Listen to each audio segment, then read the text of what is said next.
Bienvenidos a Revelación Divina. Jesús dijo: Yo soy el camino, y la verdad, y la vida.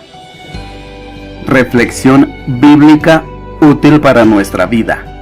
¿Cuál es el origen de la Iglesia Católica? La Iglesia Católica Romana sostiene que su origen se encuentra en la muerte, resurrección y ascensión de Jesucristo, aproximadamente en el año 30 de nuestra era. La Iglesia Católica se proclama a sí misma como la Iglesia por la que murió Jesucristo, la Iglesia que fue establecida y construida por los apóstoles. ¿Es ese realmente el origen de la Iglesia Católica? Por el contrario, aún una lectura superficial del Nuevo Testamento revelará que la Iglesia Católica no tiene su origen en las enseñanzas de Jesús o sus apóstoles.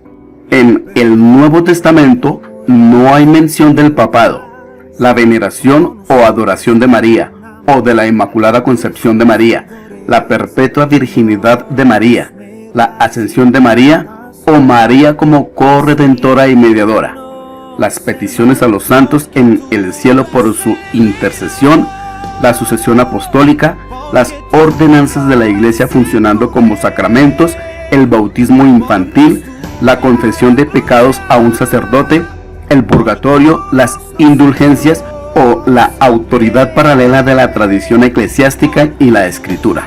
Así que, si el origen de la Iglesia Católica no se encuentra en las enseñanzas de Jesús y sus apóstoles, como están registradas en el Nuevo Testamento, ¿cuál es el verdadero origen de la Iglesia Católica? Durante los primeros 280 años de la historia cristiana, la cristiandad fue prohibida por el Imperio Romano, y los cristianos fueron terriblemente perseguidos. Esto cambió después de la conversión del emperador romano Constantino. Constantino legalizó el cristianismo en el Edicto de Milán en el año 313. Después, en el 325 después de Cristo, Constantino convocó al Concilio de Nicea en un intento por unificar la cristiandad. Constantino visualizó el cristianismo como una religión que pudiera unir al Imperio Romano, el cual en ese tiempo comenzaba a fragmentarse y dividirse. Mientras esto hubiera parecido ser un desarrollo positivo para la Iglesia cristiana, el resultado fue todo menos positivo. Al igual que Constantino se negó a adoptar de lleno la fe cristiana, sino que continuó con muchas de sus creencias y prácticas paganas, así también la Iglesia cristiana que Constantino promovió era una mezcla del verdadero cristianismo con el paganismo romano. Constantino descubrió que, con la gran extensión del Imperio Romano, tan diverso y expansivo, no todos accederían a renunciar a sus creencias religiosas y abrazar el cristianismo en su lugar. Así que Constantino permitió y aún promovió la cristianización de las creencias paganas. Y así, creencias completamente paganas y totalmente antibíblicas le dieron nuevas identidades al cristianismo. Algunos claros ejemplos de ellos son los siguientes. Primero, el culto a Isis. Una religión de la madre diosa egipcia fue absorbida dentro del cristianismo, reemplazando a Isis con María. Muchos de los títulos que fueron usados por Isis, tales como Reina del Cielo, Madre de Dios y Teotocos, quien dio vida a Dios, fueron adjudicados a María.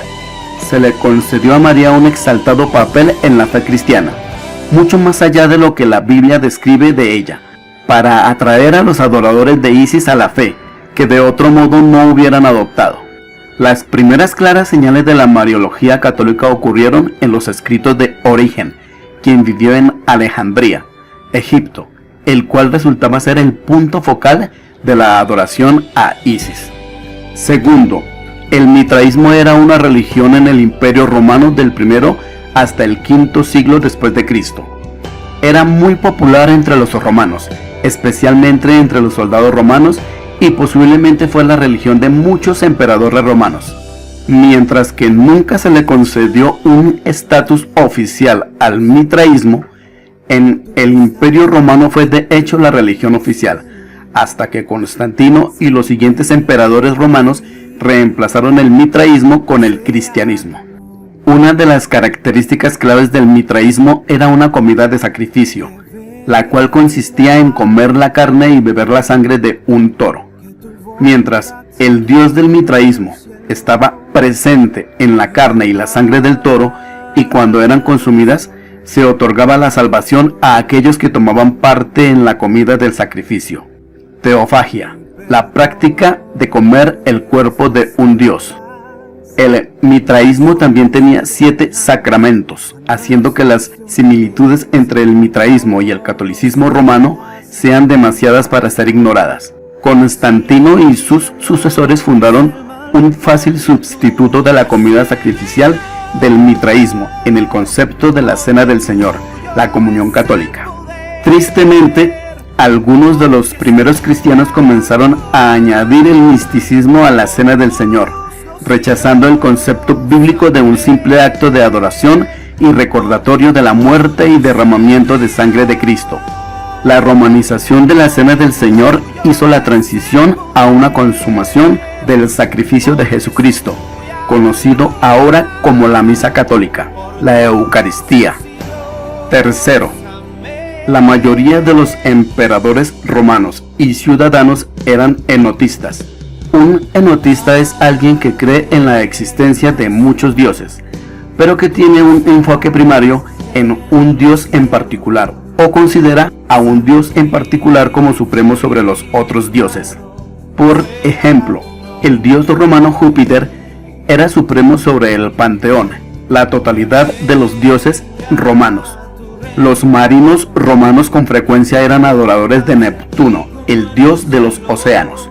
Cuando la Iglesia Católica absorbió el paganismo romano, simplemente reemplazó el panteón de dioses con los santos.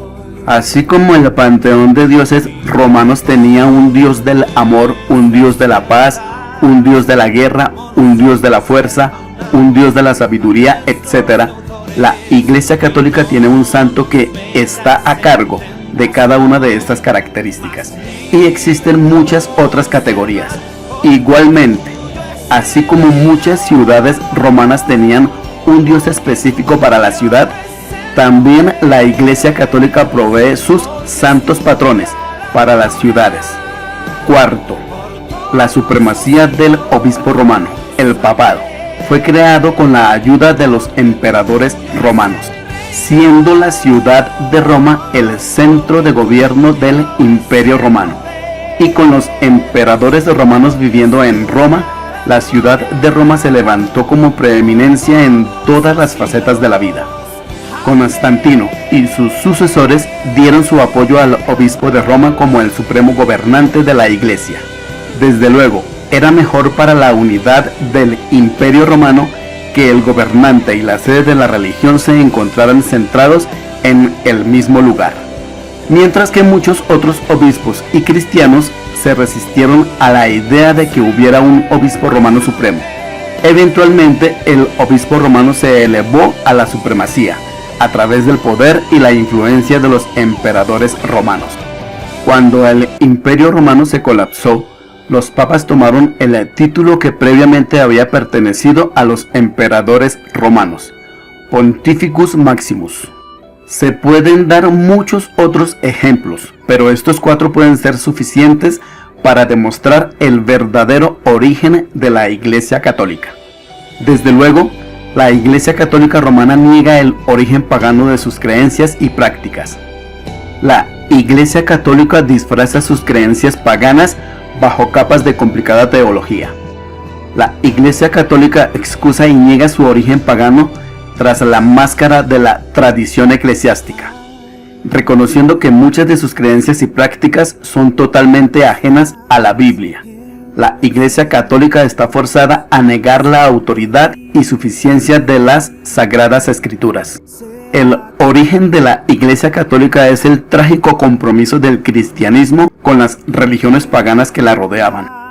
En vez de proclamar el Evangelio y convertir a los paganos, La Iglesia Católica cristianizó las religiones paganas y paganizó el cristianismo. Al mezclar las diferencias y borrar las características distintivas, sí, la Iglesia Católica se hizo a sí misma atractiva a la gente del Imperio Romano. Uno de los resultados fue que la Iglesia Católica se convirtiera en la religión suprema en el mundo romano durante siglos. Sin embargo, otro resultado fue la más dominante forma de apostasía del cristianismo del verdadero evangelio de Jesucristo y la verdadera proclamación de la palabra de Dios.